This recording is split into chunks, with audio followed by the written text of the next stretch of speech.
athletic department, hey, media, you can shoot, you can video record since it's open to the public? Like, does that interest you? Is it like, oh, that's nice, but I'm not really going to utilize it? Like, what are you thinking? Oh, it's good. I mean, any access is good. It's basically the same as your Friday Night Lights access. I mean, we're not going to be able to on the field, so you're going to be standing in the stands, and the quality of what you get is going to be less than just being able to describe it. Usually, I mean, the photos. We did this this spring, right, when they had the open 20-minute periods.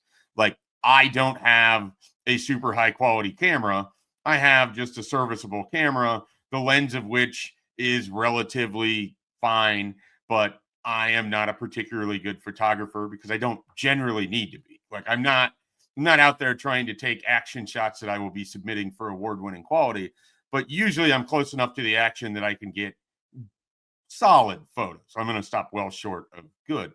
But when you're kind of confined to the stands and you're a little bit away, like the photo quality isn't going to be great. Video's a little bit better, because it just tracks a little better. You don't have to have everything perfectly lined up in the shot, because it's going to play out over the whatever the action is.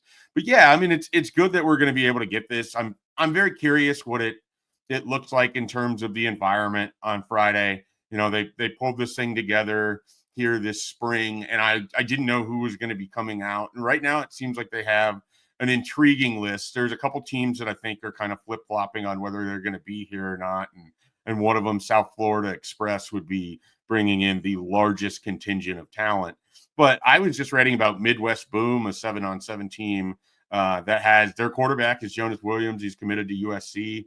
He's likely going to be out here. Kendry Harrison is a tight end committed to Oregon. There's a handful of 4-star wide receivers and defensive backs in the 27 class in the states of Ohio and Illinois that are expected to be out here playing. There's some under the radar 2026s who have an opportunity to maybe impress Nebraska's staff with that. And so I think that's the sort of thing, so you have Midwest Boom. You're going to have a couple teams from Florida, for sure, that are going to be up here. Cam Newton's 7-on-7 team, C1N, is going to be here. You'll have a team from the Pacific Northwest, several teams from Los Angeles, Atlanta, Texas, Mississippi, Indianapolis. So you're going to get players out here who have never been to Nebraska. And so for Nebraska, it's less so the quality of the 7-on-7 and who wins it. It's more so this is basically the biggest recruiting event of their year, because they didn't have the big spring game, right? And we all were like, what are they going to do about the big spring game? And they had a pretty quiet junior day. They didn't have the, like, we'll bring in 60 kids and 5 of them are the ones that we're really going after, but there's 55 other guys here walking around. So they've had sort of a unique recruiting calendar, and this is a staple big event. And it's going on at the same time. There's a huddle symposium for recruiting. So you're going to have some other guys that are going to be over there for that are going to be taking unofficial visits. I mean, effectively, they're going to have, a few, if they have, let's say they have 12 to 16 teams, and all of those teams have like 15 to 20 players on them. I mean, you're going to have a lot of guys on campus that are eating at your training table, that are using your facilities. Some of them you're never recruiting. Some of them you're going to see for the first time and could end up on your radar. Some of them you already know about, and this is like getting not an official visit, but getting an unofficial visit where they're coming out here, they're able to compete. You get to watch them athletically, and it's like a camp environment too. So you're going to be able to get the measurements, and you're going to have the height and weight, and you can do some on-field instruction in the morning. And John Butler and Addison Williams can work specifically with defensive backs to see how they're moving and their hips and all of that. And Daikiel Shorts can work with wide receivers, and Dana Holgerson can, watch and see like what stands out to him about some of these offensive players in a way that you wouldn't get if they were just coming in and going through the car wash and doing the tour and having the position meetings and then leaving. So it's a pretty valuable thing. And I am very fascinated to see what the fallout of all of it is. I don't really care who wins it. That's not any value to me, but I'm going to be really interested Saturday and Sunday, just kind of tracking and talking to different people. What was this for you? Because nobody else in the country has done this. That's the thing. I mean, Nebraska has found something that it is owning that no one else has done, that next year lots of people are going to copy. So they get a 1-year window where they get to try this, and it could be pretty successful. And I like how they staggered it too, because he has the Matt Rhule football camp that happens on Sunday too. So, oh, by the way, hey, if you want to stick around, we got Yep. Schaefer. And you know, Bill Bush mentioned this to me when he found out about it, and I hadn't considered this. He said when they would have stuff like this previously under kind of different rules, a lot of teams that have like their 7-on-7 affiliated with various high schools might also have some linemen that'll just tag along and they could work out in the camp in the morning. So then, everyone kind of gets 7-on-7 isn't real football, blah, blah, blah. There might be some linemen that are tagging along. They're going to have the opportunity to just go work out with Donovan Raiola and Phil Simpson and Terry Bradden too. So it's not just skill position players. Like they might have some guys in town going through camp that are just there hanging out doing this because they have some buddies playing 7-on-7 and they want to make that trip too, and their 7-on-7 financially can bring them. So there's a benefit to the entire roster here. Jay, if you mentioned that Nebraska, trying to get some 1-year preview of doing this thing that nobody else has really done so far, I imagine they brainstormed quite a few different things to do something that would bring attention to Nebraska. They're always working on that.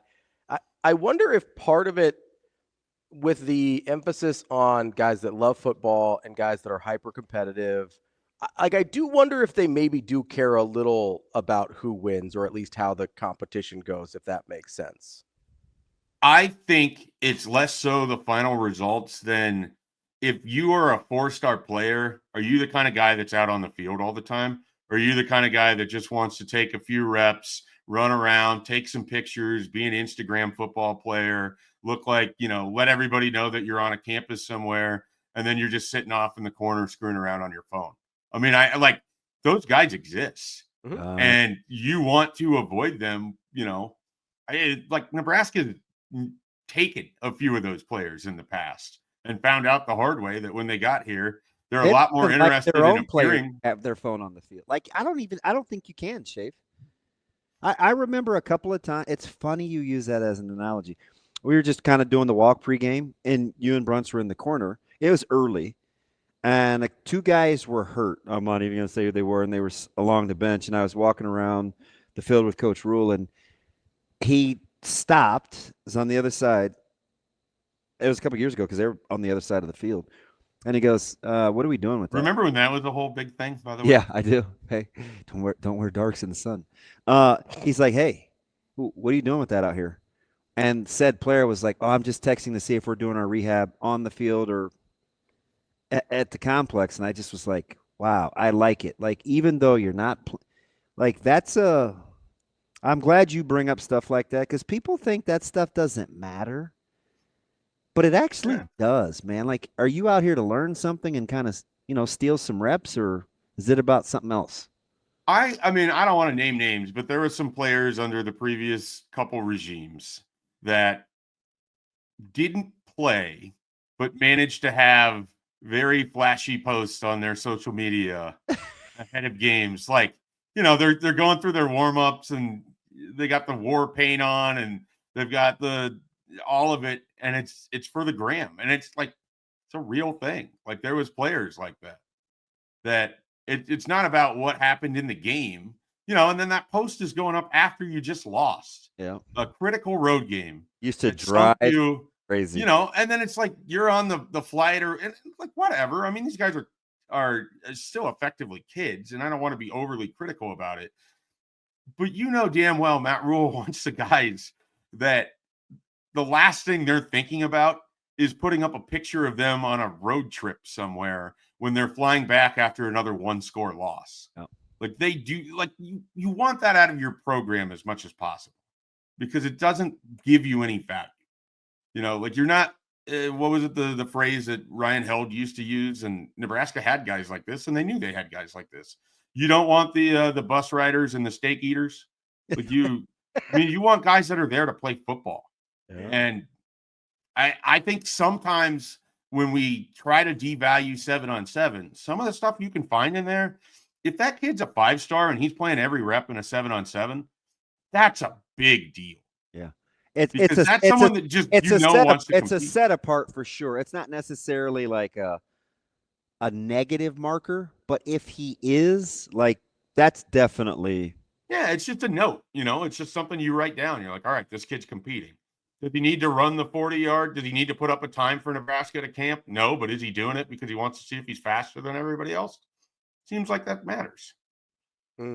That's our guy, Mike Schaefer. I'm not done. Oh, my bad. I'm not done. Go ahead. Mike. Pardon me.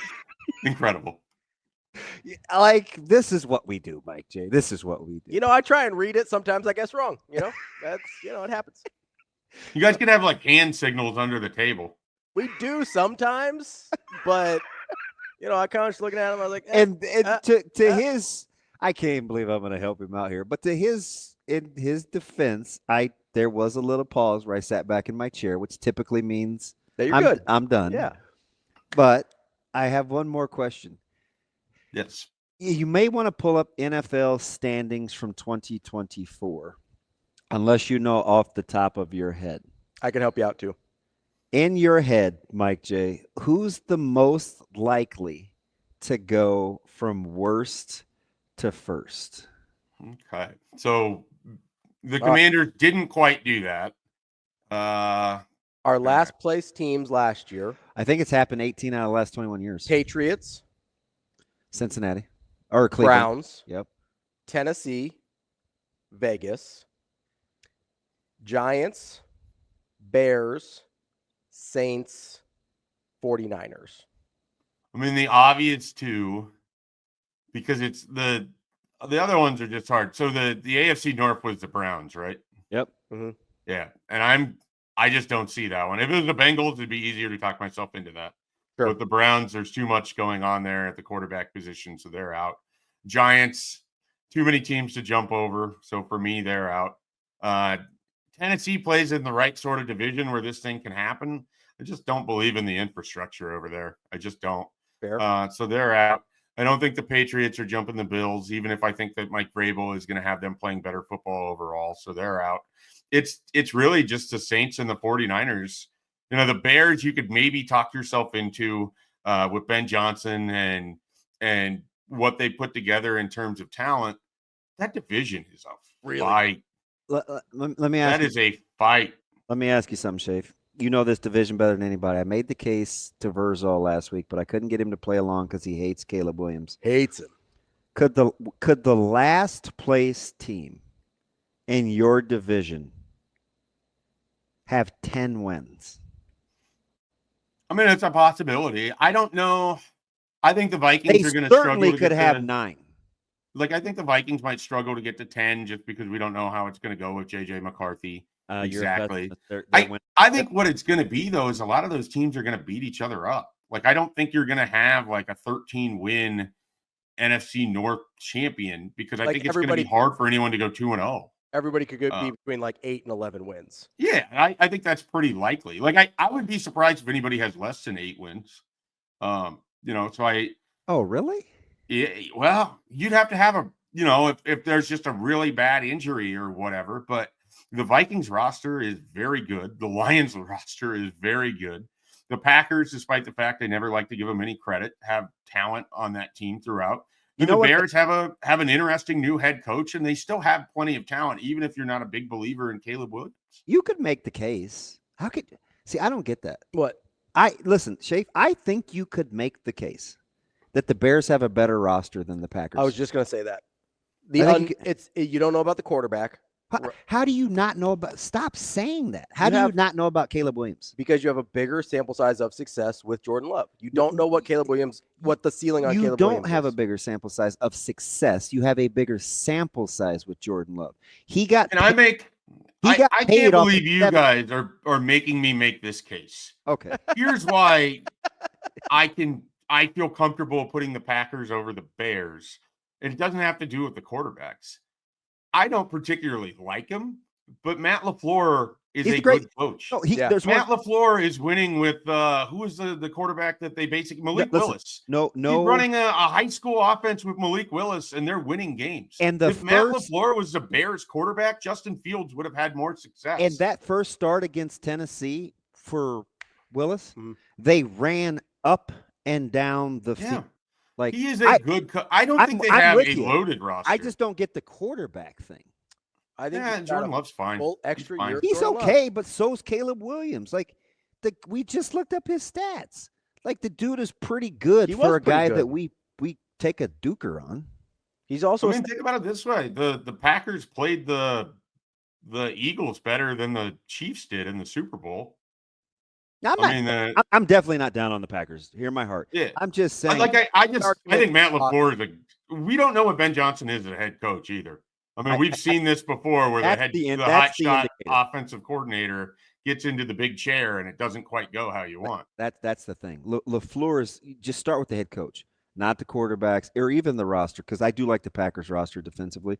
But I mean, the LaFleur is really good, and the Bears have a good roster. That division has some coaches, no doubt about it. If Ben Johnson can win the culture war like some of these other young hotshots like McVay and those guys did, Bears are in business. Bears are in business. I don't know that I want that. I'd be okay if he's just well, you out and the Bears are the Bears. I'm okay. You watched a guy do it. KOC did it. Yeah. He wasn't. Yeah, I didn't think he just wasn't a shirt and pom pom guy. Like that culture, they act like him. They talk like him. Like that's KOC. It's real too. It is not fake. It is not for the cameras. That is who he is. I think day in and day out. I think when players sense that, I think that is big. The guys that are fake for it, players are going to tune that out. And I think Minnesota buys into Kevin O'Connell because it's genuine. It's real. Yeah, I'm with you. Good. Mike Schaefer, Husker247. Appreciate the time as always, bud. All right, guys. Have a good one. Thanks for having me on. Mike Day.